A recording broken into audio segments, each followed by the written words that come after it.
Bem-vindo de volta a mais um episódio de Teologia do Corpo Seed by Seed, aqui no canal do YouTube da comunidade Sementes do Verbo, a Web TV SDV. Se você ainda não é inscrito no canal, então aproveita, se inscreve, já deixa o seu like aqui e aí você vai poder aproveitar conteúdo de formação, de espiritualidade para a família toda, porque tem desde as crianças até o vovô e a vovó, muita coisa bacana, então não deixa de participar junto conosco, aproveitar esse conteúdo que tem aqui, inclusive a gente trazendo para vocês a cada semana uma sementinha da teologia do corpo, justamente para ela crescer e florescer no seu coração, para que a gente aprenda a amar melhor, a amar com o amor, com letra maiúscula, que Deus tem por nós. E assim Ele vai nos ensinando, nos inspirando a cada dia, porque nós realmente não sabemos, precisamos aprender e crescer a cada dia. E nós estamos no penúltimo ciclo da Teologia do Corpo de São João Paulo II.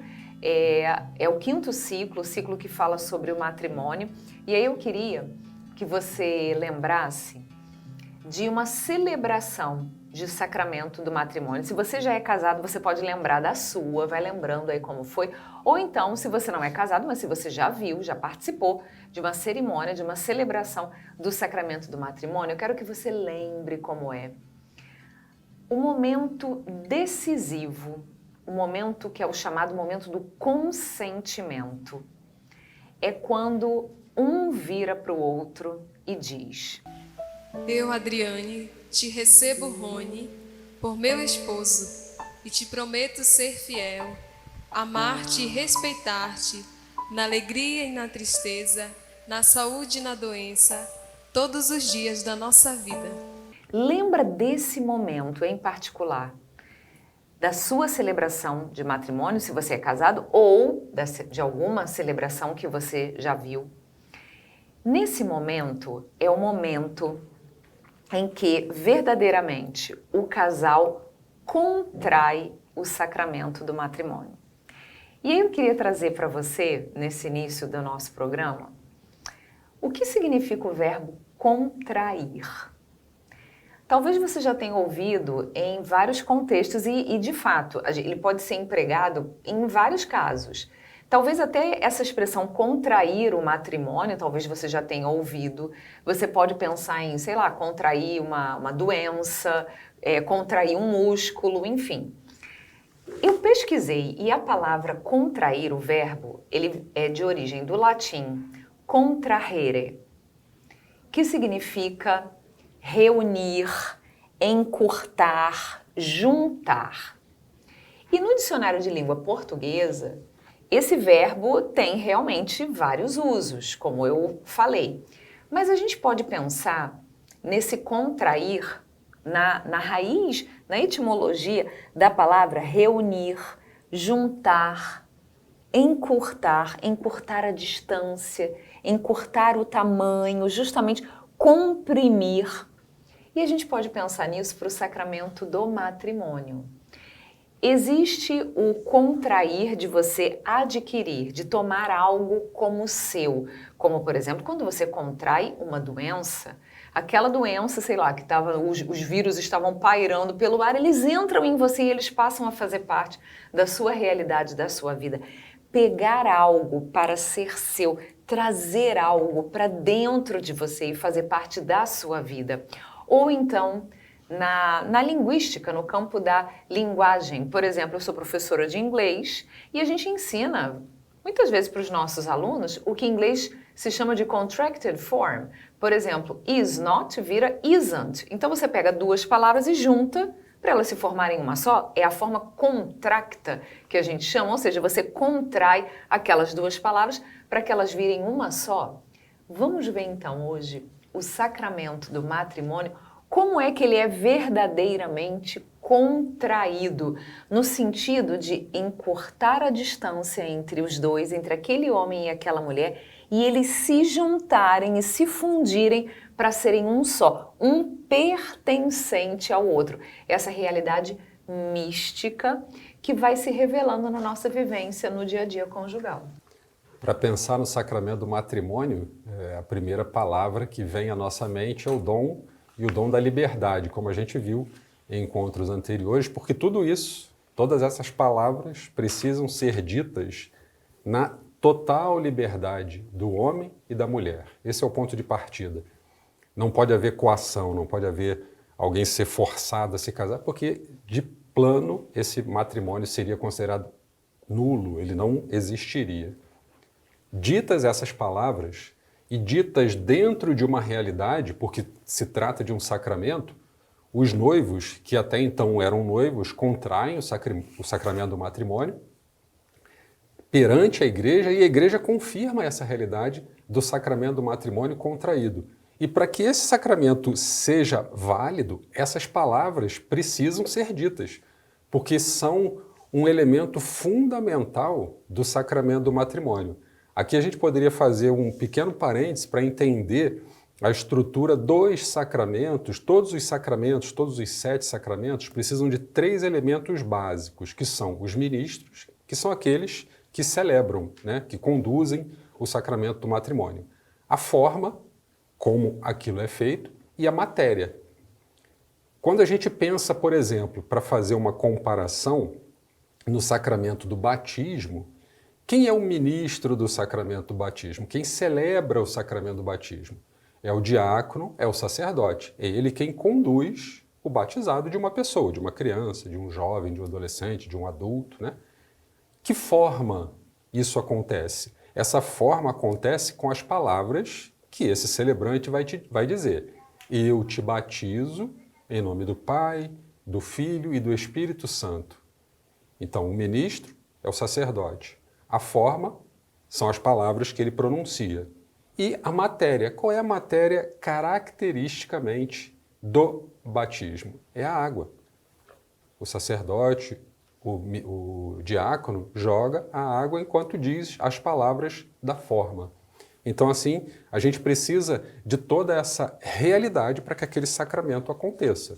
Não é simplesmente pegar e jogar um balde d'água em cima da pessoa, pronto, você está batizado, ou dizer as palavras de qualquer forma, sem utilizar a matéria. Então, vejam que isso é o sacramento do matrimônio. Por quê? O sacramento do matrimônio precisa desses sinais, que é a própria significação do sacramento. Ele é um sinal, e um sinal visível.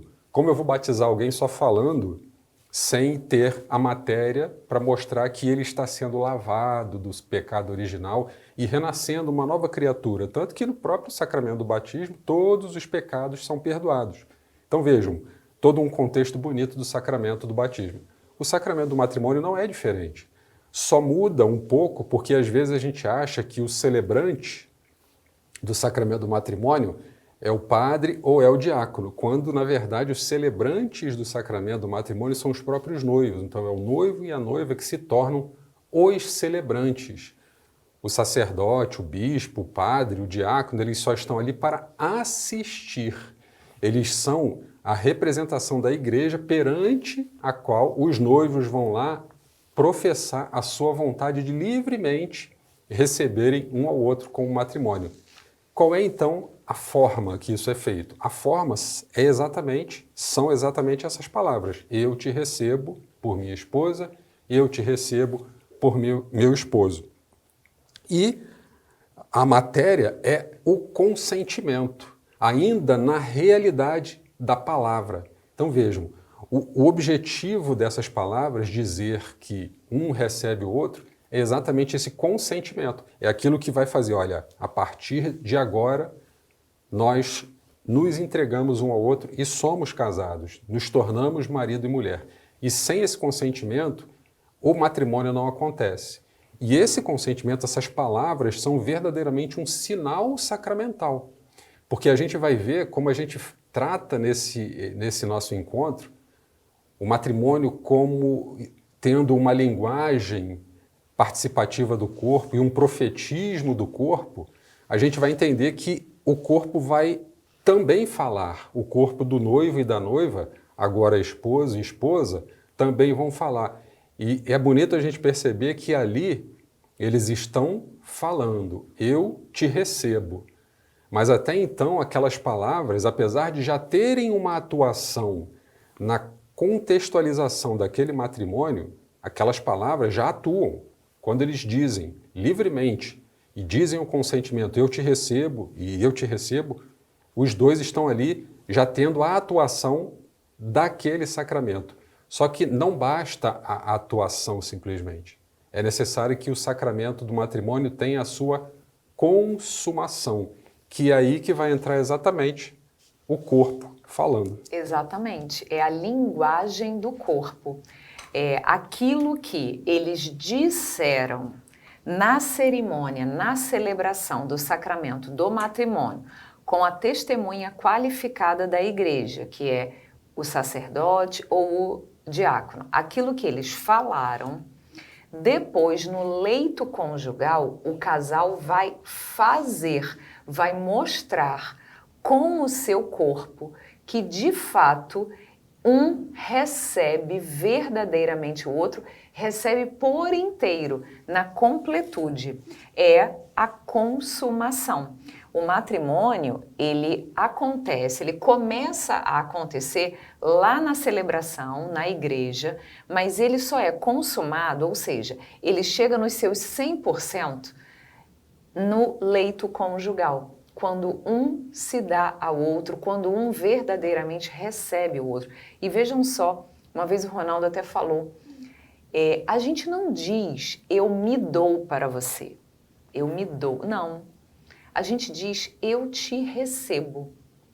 Por que a gente diz eu te recebo? Porque na verdade não sou eu que me dou, é Deus quem me dá a outra pessoa.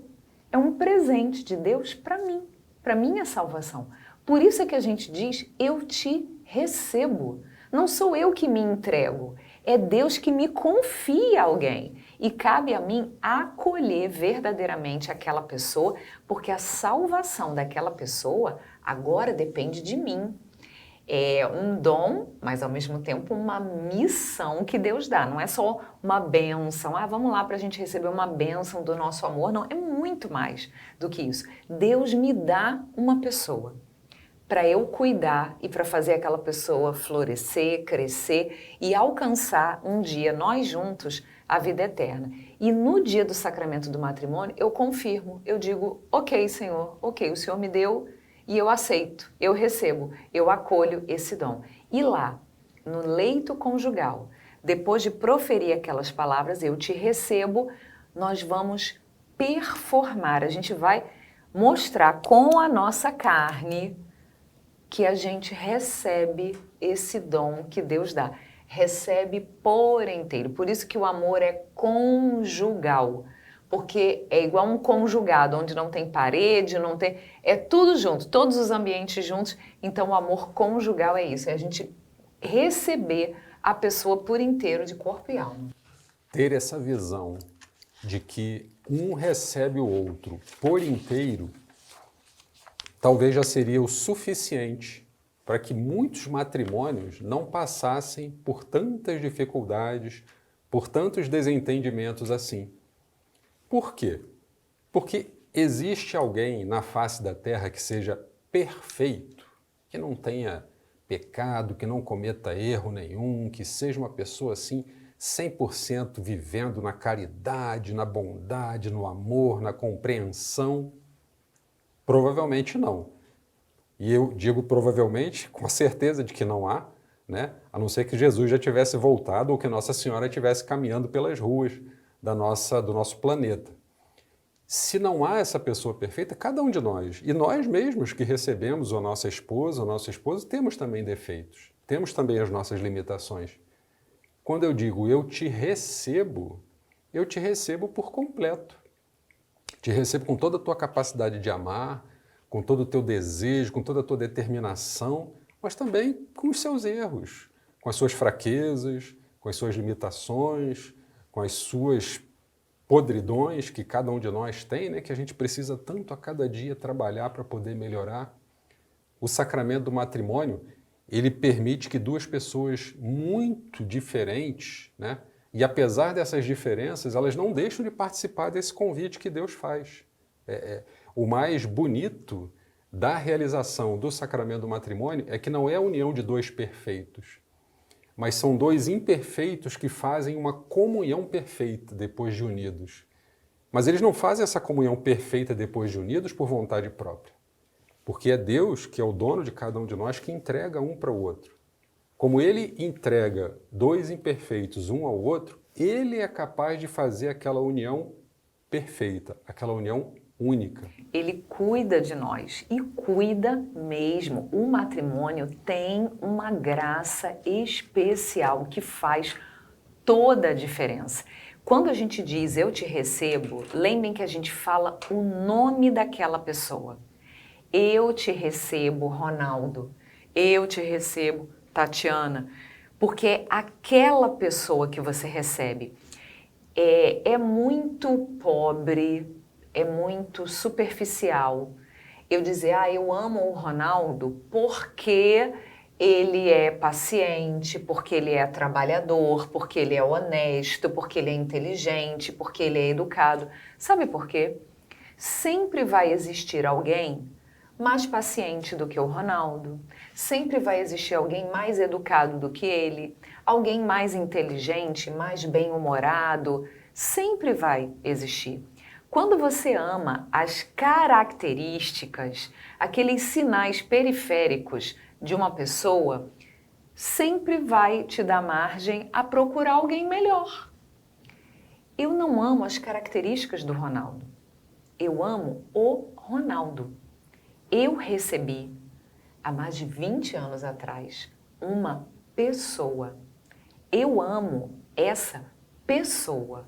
Foi ela que Deus me deu. Deus me deu você. É você que eu amo. É essa pessoa que eu amo. Não as características que essa pessoa tem, porque podem existir muitas outras pessoas com as características ainda melhores, que vão pessoalmente me satisfazer muito mais, mas não, eu amo o Ronaldo, eu te recebo, foi ele que eu recebi, com as coisas boas e as coisas ruins. E eu posso ter a certeza de que ele também aceitou o desafio, é um verdadeiro desafio que Deus dá. Fala, olha, é igual aquele ditado que o povo fala, toma que o filho é teu. Pois é, toma que o marido é teu, toma que a mulher é tua, toma que é tua. Agora é cuidado seu, é responsabilidade tua. Você contraiu aquela pessoa. Agora aquela pessoa pertence a você. E assim como você tem cuidado com alguma coisa que você tem, por exemplo, se você lutou muito para conseguir comprar uma casa, você vai deixar a sua casa caindo aos pedaços? Você vai deixar a tua casa com as portas abertas para entrar uma quadrilha, invadir a sua casa? Ou vai deixar mato, erva daninha crescer, um monte de rato? Não, você cuida daquilo ali porque é sua propriedade. Você lutou muito para conseguir aquilo. Da mesma forma, é a gente cuidar não só do exterior, da aparência da nossa casa, mas cuidar dessa comunhão, dessa casa que nós construímos, essa casa invisível e espiritual, que é o sacramento do matrimônio. Então, com isso, aquelas palavras ditas, né, tão importantes e tão necessárias e fundamentais para que o sacramento do matrimônio efetivamente aconteça, elas prefiguram uma realidade. E a realidade acontecerá, a realidade da consumação do casamento acontecerá graças àquelas palavras. Então vejam, são as palavras que dão origem à carne, à união numa só carne. Palavra que dá origem à carne, isso talvez lembre a gente, né? Se a gente for ler o Evangelho de São João, lá no primeiro capítulo, a gente percebe que o Verbo se fez carne. Então vejam, um paralelo muito bonito, não por um acaso, né, mas uma providência de Deus, mostrando que aquelas palavras permitem que depois a carne, a união numa única só carne aconteça. Então aquelas palavras fazem com que o corpo também fale na linguagem do corpo, naquela entrega total que um faz para o outro, naquela entrega total que um faz e ama com a própria linguagem do corpo. O fato dessa entrega feita no ato conjugal do esposo e da esposa, o ato em si é a linguagem do corpo e é uma outra forma de amar. E às vezes você não precisa mais falar, porque você já falou lá quando você estava celebrando o seu sacramento. Eu te recebo. Ali agora você fala com a sua ação. Cristo também falou assim com o seu corpo, ao se entregar na cruz, ao se entregar para cada um de nós na Santa Missa presente na Sagrada Eucaristia, ele fala também com o seu corpo. Então vejam, e não é à toa que a gente está estudando e meditando e refletindo sobre a teologia do corpo, porque todas essas realidades incluem o corpo de Cristo dentro da nossa realidade humana. A cada ato conjugal, aquele consentimento que foi falado no dia do sacramento do matrimônio é renovado. E assim como a gente, quando fala, né, fala mesmo com a boca, com as palavras, a gente deve falar apenas a verdade. Da mesma forma, com o nosso corpo, a gente também deve falar, entre aspas, a verdade. Por isso que a gente vê que o sexo fora do contexto do casamento é uma mentira.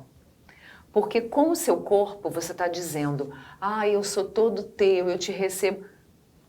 Mas depois não tem compromisso. Não tem um compromisso para a vida toda, não é todos os dias da minha vida. Não, é enquanto a gente está aqui, né, aquele negócio meia boca, vamos ver se dá certo, se não der certo a gente separa, é um namoro, mas que a gente não quer, né, comprometer a vida inteira, né, a gente vai curtindo enquanto dá, enquanto tá bom, vamos ver no que dá. Não, o corpo fala e ele clama, ele grita, ele precisa de uma linguagem verdadeira. Quem é que gosta de ser enganado? Quem é que gosta de ser passado para trás? Pois é, às vezes a gente não passa os outros para trás com as nossas palavras, mas a gente passa com as nossas atitudes, com o nosso corpo. Por isso é que o sexo, o ato, tanto que o nome até é o ato conjugal, ele foi feito para o contexto da conjugalidade. Assim, a gente está, o masculino e o feminino, o corpo do homem e o corpo da mulher, estão de fato falando um para o outro através do corpo a verdade e vivendo na verdade e agindo na verdade. E é bonito também que o Papa São João Paulo II, além de falar da linguagem do corpo, toda contextualizada, como nós colocamos aqui, fala também do profetismo, né, do corpo. E a gente entende o profetismo trazendo para essa compreensão as palavras. Por que o profeta faz? O profeta é aquele que em nome de Deus fala, que em nome de Deus anuncia, com a autoridade de Deus anuncia. E assim também acontece com o esposo e a esposa lá na celebração que falam, e depois o corpo vai ser o grande realizador de tudo aquilo que foi falado. Daí o profetismo do corpo, né? Porque participa dessa realidade, mas não uma realidade desvinculada de qualquer relação compromissal, né? Como a Tatiana acabou de falar. Porque senão a gente aqui poderia voltar lá no primeiro programa que a gente fez do Seed by Seed, onde a gente ainda meditava no amor e responsabilidade, que o Papa São João Paulo II falava da questão de quando eu olho para alguém e não vejo uma pessoa e vejo apenas um objeto, eu uso essa pessoa. É a mesma coisa. Quando alguém olha para outra pessoa e vê ali apenas um objeto de satisfação sexual, aquela pessoa deixou de ser uma pessoa e passou a ser um simples objeto. E o sacramento do matrimônio, por ser essa prefiguração desse ato conjugal, ele vai conjugar todas essas realidades, inclusive a realidade de uma pessoa, não a realidade de um único corpo perdido. O homem, ele ainda vive, nós vivemos ainda na tríplice concupiscência, como São João fala, né, em uma de suas epístolas, mas a gente é chamado a viver a verdade dessa linguagem do corpo, conjugando o eros com o ethos. Isso é a verdadeira castidade conjugal. Quem acha que castidade é a mesma coisa que virgindade, ou então que castidade é sinônimo de se abster das relações conjugais, não. A castidade, ela é o ordenamento dos desejos de acordo com o estado de vida de cada pessoa. Então, para os casados, a castidade conjugal é essa fidelidade, essa verdade ao consentimento matrimonial que foi feito lá, de fato, receber a pessoa por inteiro, receber mesmo a pessoa para cuidar, inclusive, da salvação dessa pessoa. E aqui a gente poderia fazer um pequeno parênteses para a gente fechar esse nosso encontro de hoje, fazer um paralelo entre dois amores, vamos dizer assim, que são realidades dentro do sacramento do matrimônio de uma forma generalizada, vamos dizer assim. O amor que acontece entre o esposo e a esposa e o amor que acontece entre os dois com os filhos. E vejam bem, o amor estabelecido entre o esposo e a esposa é um amor livre, total, fiel e fecundo. A gente volta também lá nos primórdios da teologia do corpo. Só que é um amor que é vivido e escolhido livremente. Eu sou livre para escolher a minha esposa e a minha esposa é livre para escolher o seu esposo.